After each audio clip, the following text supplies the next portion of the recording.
Katru gadu 11. novembrī Lāčplēša dienā visā Latvijā tiek iedegtas neskaitāmas sveces, pieminot Latvijas valsts armijas uzvaru pār Bermuda karaspēku 1919. gada 11. novembrī. Arī Ludzā notika Lāčplēša dienai veltīts lapu gājiens un svinīgais brīdis ar gaismu sirdī. Gājienā piedalījās gan lieli, gan mazi ludzānieši. Kā jau pagājušajā gadā, arī šogad lapu gājiens sākās no Ludzas pilsētas gimnāzijas 1. korpusa un beidzās laukumā pie domas.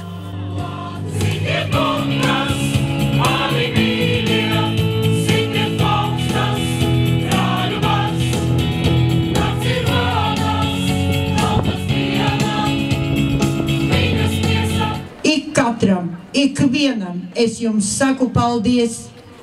Lai Dievs svētī mūsu Latviju, mūsu Ludzas novadu un katru no jums. Paldies!